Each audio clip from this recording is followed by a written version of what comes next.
Hello everyone! I have a new video of some new Cheery Lynn designs that I have for you.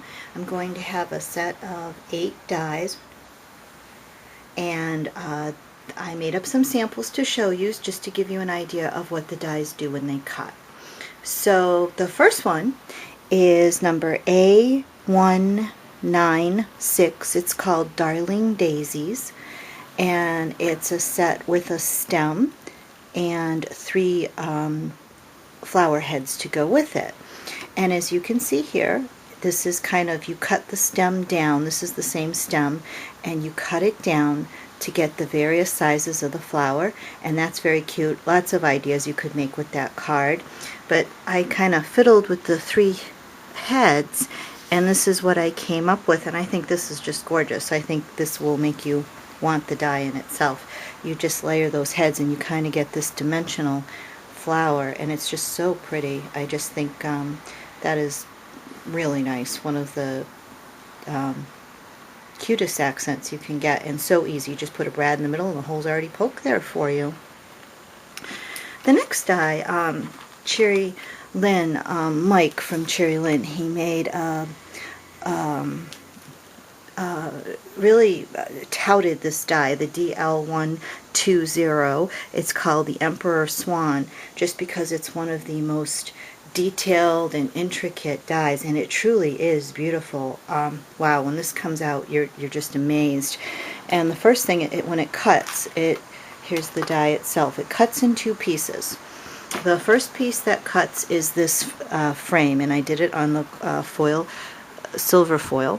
And as you can see, the details of this are just amazing in that frame itself. Look at all that. Wow. Put a photo in there, or a nice artwork piece you may have, or some 3D decoupage. That would be so beautiful with that. Just beautiful. And now to get to the swan itself, the gorgeous. I mean, when they say this comes out intricate, wow, yeah, it does. Just if you can see up close, all of those holes and piercings and just around the head, and it's just so stunning. I mean, that would just be such a beautiful card for so many occasions. And that's it together with the frame, if you wanted to so do that. Keep it as a set together, but it is a beautiful die, beautiful. Okay, the next one, which I predict will be popular because the other flourish was, it's B127, and this is tropical flourish. And unlike the other flourish, which is definitely leaves, this one is leaves too, but it can go a different way with what you're working with. And you'll see what I mean. It doesn't have to be considered leaves. It can be filigree, and kind of like an Art Deco look to it. And when you just put that down, you could even make a couple of these if you had double-sided foil, which I don't. I just had my foil is white on the back here. Otherwise, I would have made a cut the opposite way and done something to put those together. But I did do this one up in the foil. It was what I had on hand yesterday. And again, you can just see how beautifully his dies cut. They're just gorgeous, the Cheery Lynn designs. The next one is number DL123. It's the kiwi oval frame. And if you go to the Cheery Lynn site, they will tell you what this kind of circular thing signifies. It means something for either New Zealand or Australia. I can't quite remember what the story was, but it does signify something. But it's just in itself a beautiful die. The die I like is this, again, another oval doily die. And it's just, if you can see those details in there, just gorgeous. I love details like that. And then this was just the center of this die, and I'm not sure, I just thought it was kind of fun in a primitive kind of way, like a hieroglyphic type thing. It seemed a shame to throw it away and not show it to you. And then this is what that curly Q cuts out like. And I would make several of these for a background and impose something on it, and that would just be really fun. I think that would be a really fun thing to do with it. And again, cuts beautifully like every die I've ever had from them. I've never had a bad die. And then we'll go on to the next one, which is a fun one. It's D136, and it's the large leaf set number 2.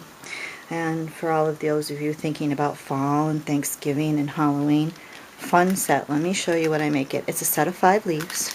You can see they're kind of individual there. And what I did with these is you can see the detail in these and how they just have the lines through them. There's a green leaf I did, and here's more of a brown for more of a fall color.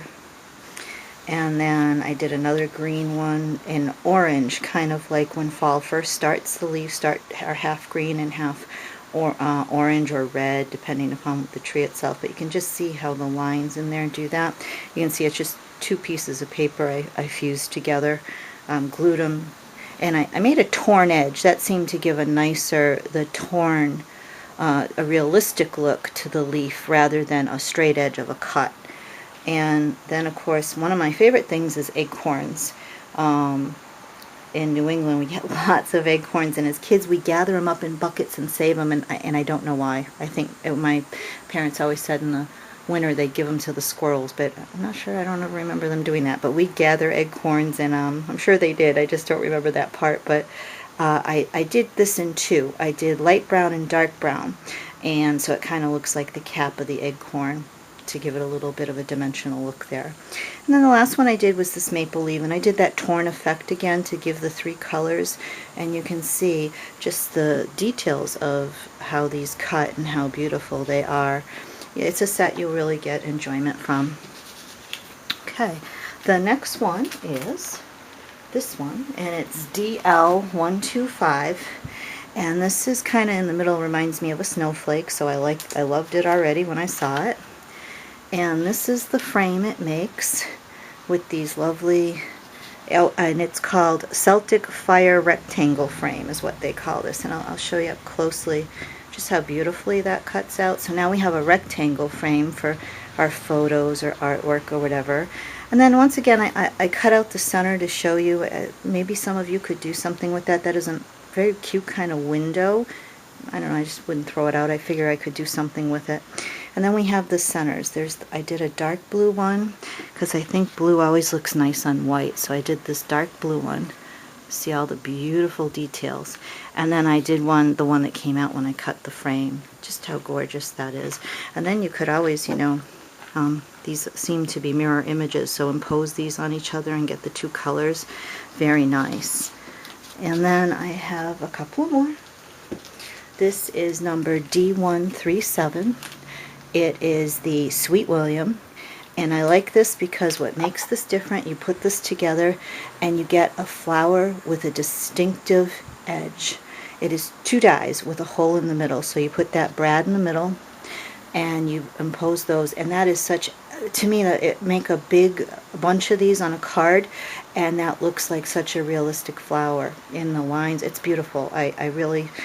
I wasn't that thrilled with this one, but when I made it up, it ended up being one of my favorites. And the last one, which I predict will be the big seller, and usually I'm right, is this DL137. And this is the Japanese lace and flourish frames. And I know the more detailed, the better. But what's so cool about this frame is just these curly Q, wonderful little, all the intricate design in there. And as crafters, that is what we seek, to just give the elegance and that added touch to the beautiful card that we may have stamped or decoupage, or the photo we're trying to show off. So you can just see how beautiful. And then of course these come with it, just a little extra added bonus, some filigree, and I had done them up in a couple of colors for you, some golds. And this is the foil cardstock again, in case you're wondering. But they are pretty, and just have the 2 here, one go one way, one go the other way. Cut out a couple and border a picture with it. lots of ideas can be done with that. But again, it's this frame. I do think you guys will really like that frame. Hope everyone's fine. Have a great day, and bye-bye.